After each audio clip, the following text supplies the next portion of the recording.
Today I've got a treat for those CEOs who really care about sustainability. This is the Mercedes Benz EQS 580, an electric limousine with up to 676 kilometers of range. Theoretically.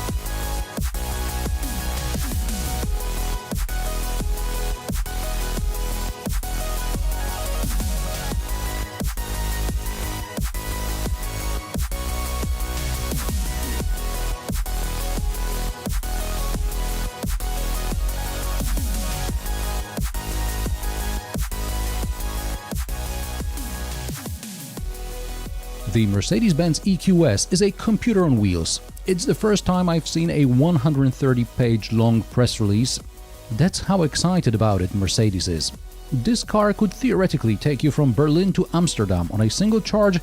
Spoiler alert, you'd have to charge before you cross the border into Netherlands.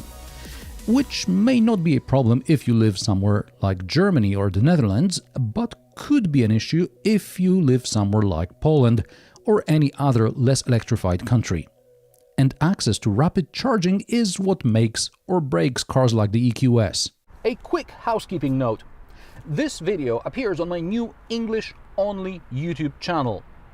All my reviews in English are now on this channel, and hopefully so are all the comments. A lot of technical stuff going in the background. I created this new English-only channel for your convenience and because the old bilingual channel was underperforming because of the YouTube algorithm. Please subscribe to this channel, and as this is going to be a rough couple of months with the YouTube algorithm trying to figure out what's going on, I strongly suggest you also subscribe to my newsletter, in which I will notify you only about new videos and some relevant reviews on this channel. No spam. Link in the description.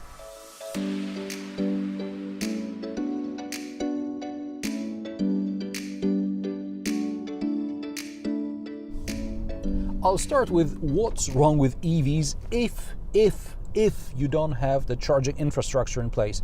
I realize there are many factors at play: financing, location, energy supply, red tape. In late 21, early 22, driving an EV in Poland is like hurdling, and that's not something you want to hear when you're looking at a 150,000 euro car. Looking for chargers and hoping they're not going to be occupied is somewhat of a hassle, but that didn't stop me from driving around 360 kilometers to another city and back in one day.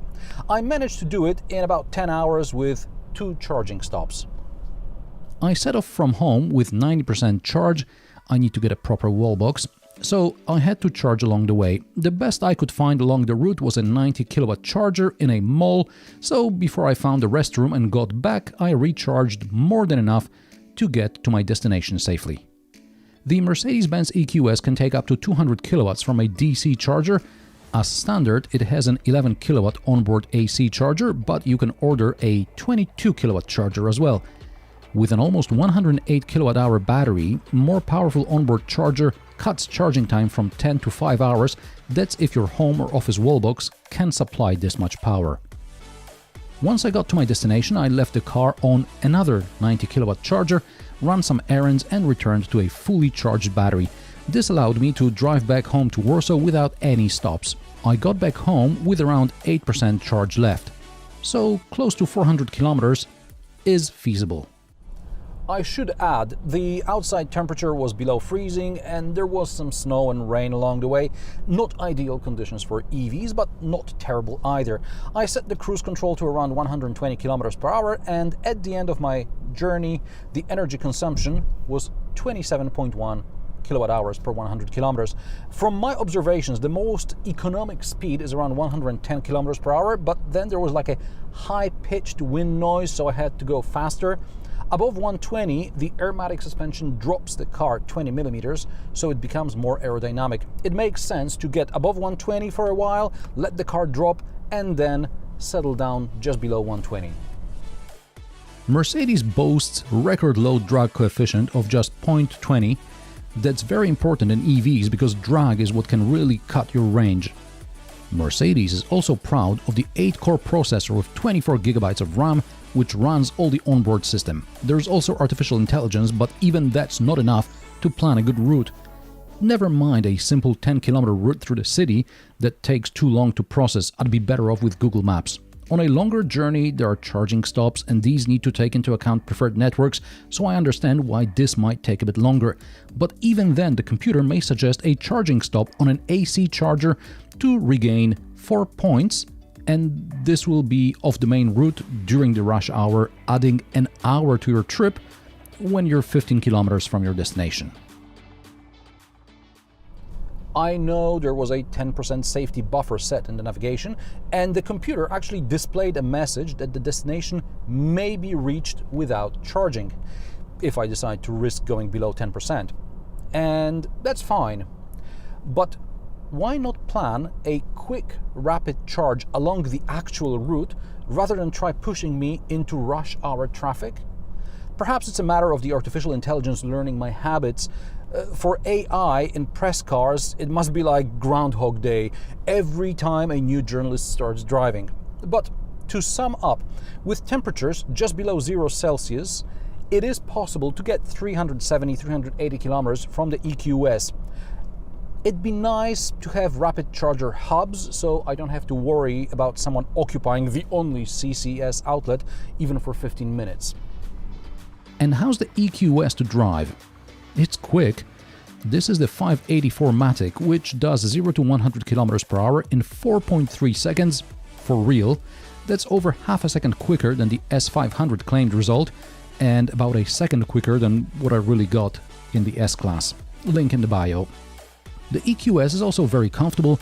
The pneumatic suspension irons out most bumps. You have to find a really nasty pothole to feel the car weighs more than 2.5 tons. Which takes us to braking and inertia. Once you really start braking, everything starts flying. Luggage in the boot, cups in the cup holders, phones in the cubbies, and jackets on the rear seat. Also, the brake pedal gives different feedback depending on the recuperation level.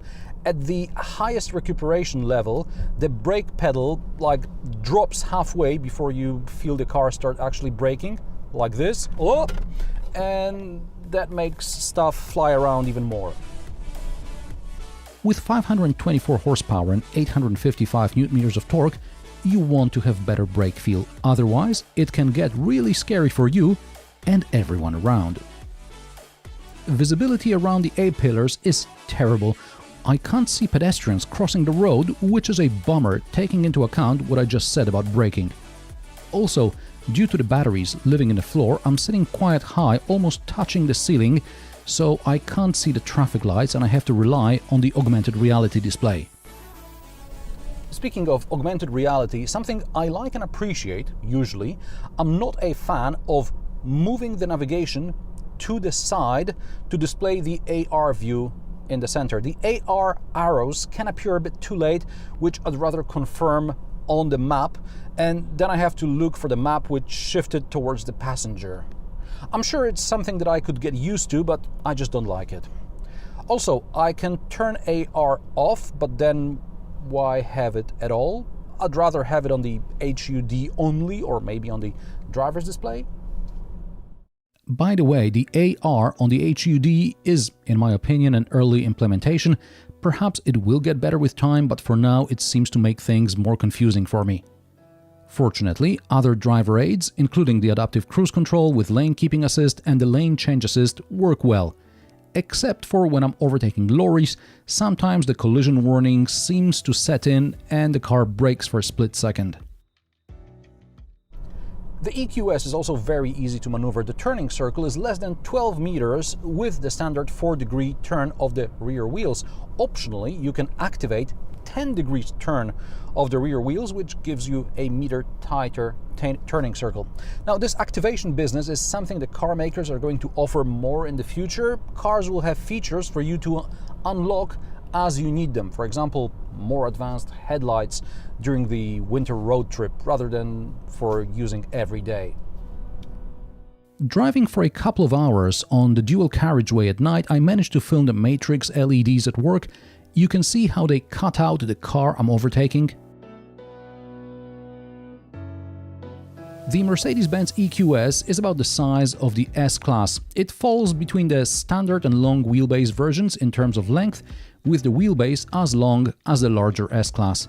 You can tell the EQS from a distance by the light bars in front and rear, like on the EQC and EQA. The rounded off front is simply called the black panel. I think Mercedes has done a good job with transforming the place where the grille once was, but historically the three-pointed star appeared here while the BMW logo was always on the bonnet. The side profile and the rear are less interesting. I think aerodynamics was the priority, along with attempts to mask the thick floor. And like BMW, also Mercedes claims only qualified technicians can open the bonnet, but it's enough to open a flap in the footwell to find a good old red lever. It's better than those cables you pull in the BMW iX. Under the bonnet you'll find a large hole where the cable storage could be, and there is no prop, so I had to use my own.